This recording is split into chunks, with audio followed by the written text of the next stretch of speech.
शुक्रिया जनाब स्पीकर। औज़ु बिल्लाहि मिनश शैतानिर रजीम, बिस्मिल्लाहिर रहमानिर रहीम।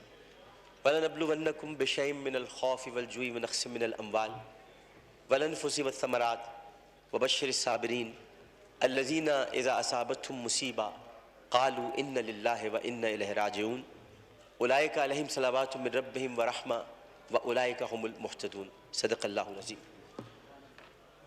मैं आपका बहुत शुक्रगुज़ार हूँ कि आपने मुझे बोलने का मौका इनायत फरमाया। जनाब स्पीकर, मैं असेंबली में बहुत कम बोलता हूँ। उसकी वजह यह है कि मैं कुछ मामलात ऐसे हैं जिनको सियासी उमूर नहीं समझता। असेंबली में हम सब तकसीम हैं। हम इसलिए तकसीम है कि हमें तकसीमी बुनियादों पर तकसीम किया जाता है।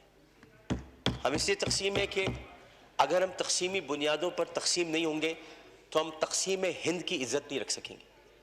इसलिए हमें इस बुनियाद पर तकसीम किया जाता है कि हम तकसीम होकर आए हैं, लिहाजा तकसीम होकर अपने अपने जज्बात और अपनी अपनी कैफियत का इजहार करें अपनी अपनी पार्टी पॉलिसी के मुताबिक।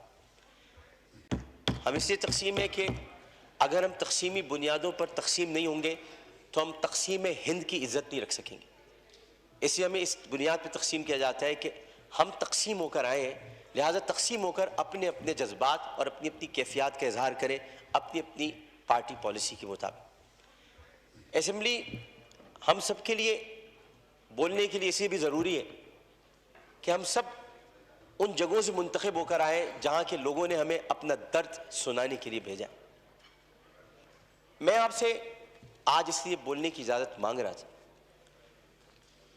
कि बहुत गुफ्तगू हो रही है और जाहिर है कि इस वक्त पूरा पाकिस्तान एक बच्ची, एक खातून और ख़वातीन और उन सब की इज़्ज़त पर दिल गिरफ्ता है, पशेमा है, अफसुर्दा है और बहुत तकलीफ़ में।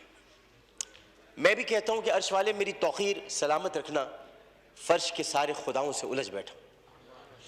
मैं सिर्फ इतना बताना चाहता हूँ कि बहुत पहले की बात है, अब वहाँ पर जबल उमर है और जबल उमर पर वहाँ अब एक होटल तामीर हो रहा है, सऊदी अरब का वो इलाका है।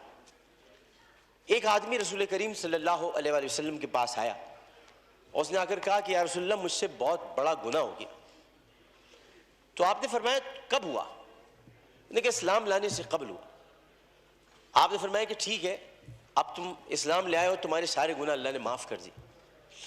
उसने कहा मेरी बात सुन लीजिए रसूलल्लाह, मैं आपसे बात करना चाहता हूँ, अपने दिल का बोझ हल्का करना चाहता हूँ। आपने कहा कहो तुम क्या कहना चाहते हो? उसने कहा या रसूलल्लाह, मेरी एक बच्ची थी और मैं उस बच्ची को जब वो 5 साल की हुई तो मैं उस बच्ची को कहा मैं चलो तुम्हें जंगल लेके चलता हूँ, और मैं उसको लेकर चला। जनाब स्पीकर तवज्जो चाहूँगा, मैं उसको जंगल लेकर चला। अब मैं इसलिए लेकर चला क्योंकि मेरी इज्जत पर हर्फ आ रहा था कि मेरे घर में बच्ची क्यों पैदा हुई। नबी करीम बहुत गौर से सुन रहे थे। सही बुखारी और सही मुस्लिम में इस हदीस को बयान किया, तिरमिज़ी शरीफ में बहुत तफसील के साथ। तो उन्होंने बहुत तवज्जो से सुना और कहने लगा, मैं जंगल में लेके गया, फिर मैंने एक गड्ढा खोदा। गड्ढा खोदने के बाद मैंने बच्ची से कहा इसमें लेट जाओ।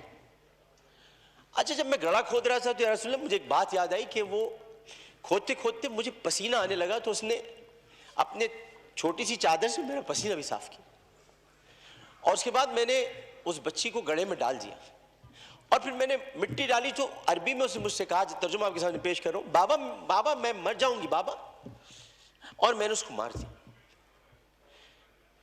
बहुत देर तक खामोशी हुजर रसूल में रही। उसने देखा तो रसूल करीम सल्लल्लाहु अलैहि वसल्लम रो रहे थे।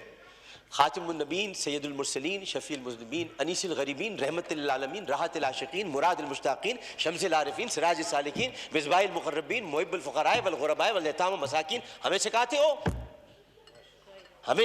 हम तो खत्म नबूवत के मुहाफ़िज़ हैं, हमें सिखाते हो। सैयद सकलैन, नबील हरमैन, इमामुल क़िबलतैन, वसीलतुना फ़िद्दारैन, साहिब क़ाब क़ौसैन, महबूब रब्बिल मशरिक़ैन व रब्बिल मग़रिबैन, जद्दुल हसन वल हुसैन, मौलाना मौलाए सकलैन, अबिल क़ासिम मोहम्मद बिन अब्दुल्लाह। पर दरमियान में ना बोलो, हदीस के दरमियान नहीं बोलो। उसके बाद नबी करीम सल्लल्लाहु अलैहि वसल्लम ने यह किया कि उनके ज़ारो कतार आंसू बहने लगे और उन्होंने कहा कि कसम उस परवरदिगार की जिसके कब्जे में मोहम्मद की जान है सल्लल्लाहु अलैहि वसल्लम, अगर तू इस्लाम न लाता तो मैं तुझे सरेआम सबके सामने तेरी गर्दन उड़वाता। यानी मतलब ये हुआ कि नबी करीम ने बहुत पहले बता दिया था कि बच्चियों के साथ जुल्म करने वालों को सरेआम उनकी गर्दन काटी जाएगी। ये उसूल मुतय्यन कर दिया था मोहम्मद मुस्तफा, ये सजा मुतय्यन कर दी। जुल्म करने वाला जनाब स्पीकर कोई सिन्फ नहीं रखता। खुदा के लिए उसे मर्द ना कहे, खुदा के लिए उसे औरत ना कहे। जालिम की सिन्फ नहीं होती, जालिम की सिन्फ नहीं होती, जालिम ना मर्द होता है, जालिम को मर्द नहीं कहते। मेरे भाई ने कहा है फैसल बांडे ने मैं ना मर्द बना दूंगा। अरे वो तो है ही ना मर्द, जो औरतों की इज्जत लूटते उन्हें क्या ना मर्द बनाओ, वो तो है ही ना मर्द। हम जालिम की सिन्फ मुकर्रर करके माशरे को फिर तकसीम करते हैं। हमें किसी की सिन्फ मुकर्रर नहीं करनी, हमें सिर्फ और सिर्फ कुरान और सुन्नत के मुताबिक उन सजाओं का आया करना है जिनकी जरूरत है।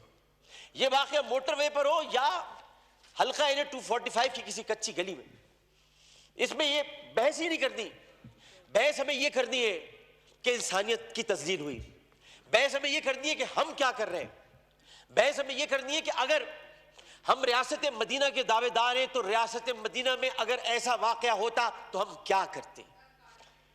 हमें यह करना है, हमें कानून साजी करनी है, हमें असेंबली में बैठकर इस मामले को मिलजुल कर हल करना है। मैं किसी का भी यहां ज्यादा वक्त लेना नहीं चाहता। मैं बहुत दिल गिरफ्ता हूं क्योंकि उस बच्ची के घर में कोई कमाने वाला नहीं है। बुनेर से आए हुए पख्तून घराना था, पठान घराना बेचारा, जो वहां कमा रहे थे। उमर सादिक उसका वालिद, बहुत प्यारी सी मासूम सी बच्ची थी। हर बच्ची मासूम होती है, प्यारी होती है, लेकिन जनाब इसमें सोचिए एक पख्तून फैमिली की बच्ची जो बड़े गयूर होते हैं। मैं अपने तमाम पख्तून भाइयों से कहता हूं, मैं उनसे बड़ी मोहब्बत करता हूं। गयूर कौम है, एक इज्जतदार कौम है जो आते भी हैं इज्जत से कमाने के लिए, इज्जत से जीने के लिए। चाहे उनके साथ खैबर पख्तूनख्वा में जुल्म हो, चाहे किसी भी हिस्से में हो और किसी भी कौम के साथ हो, पाकिस्तान का हर कौमियत रखने वाला फर्द मेरा पाकिस्तानी भाई है। और मैं ये कहता हूं कि वो बच्ची एक दिन जब, चाहे उनके साथ खैबर पख्तूनख्वा में जुल्म हो, चाहे किसी भी हिस्से में हो और किसी भी कौम के साथ हो, पाकिस्तान का हर कौमियत रखने वाला फर्द मेरा पाकिस्तानी भाई है।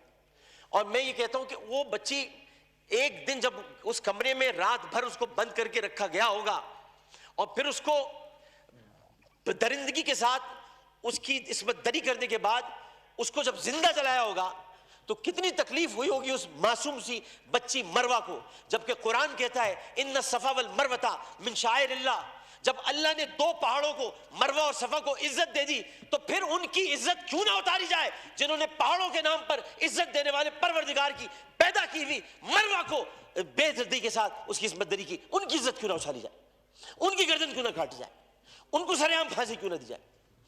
जनाब स्पीकर, मैं आपसे सिर्फ ये बात कहना चाहता हूं। मैं शुक्रिया अदा करता हूं ऑपोजिशन बेंचेस का भी, मैं शुक्रिया अदा करता हूं अपनी पार्टी का भी, मैं सबका शुक्रिया अदा करता हूं कि जो इस वक्त इस दर्द को समझ रहे हैं, जो दर्द को समझकर बात कर रहे हैं और जो नहीं चाहते कि इस वक्त सियासत हो।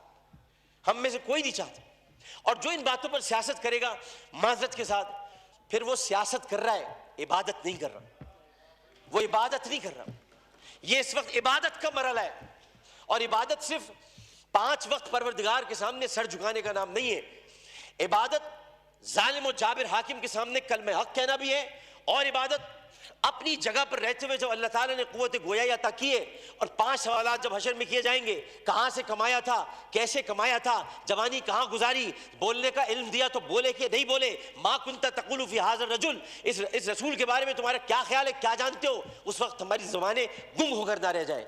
इसलिए हमें अपनी अपनी जगह पर रहते हुए इसको इबादत समझकर अपना हक अदा करना है। मैं इतना कहना चाहूंगा आखिर में, जनाब स्पीकर, मैं इस ऐवान से हाथ जोड़कर मुतालबा करता हूं, बाइसियत इनका साथी, बाइसियत रुकन कौमी असेंबली, इन्हीं का साथी, इन्हीं का भाई हूं, अपनी बहनों का भाई हूं, अपने जब हमारे अपोजिशन वाले उनकी बहनों का भाई हूं। सिर्फ इतना कहना चाहता हूं कि इस असेंबली में हम पता नहीं कब रहे, कब तक रहे, क्या रहे, हमें नहीं पता, लेकिन हम जितने दिन भी रहे, ये असेंबली एक तारीख बन जाए कि हमने ये असेंबली ने करारदाद मंजूर की थी और बिल बनाया था कि बच्चियों को मैं हर कत्ल की बात है, बच्चियों की इस्मत दरी करने वालों को सरेआम सजाए मौत दी जाए। शुक्रिया जनाब।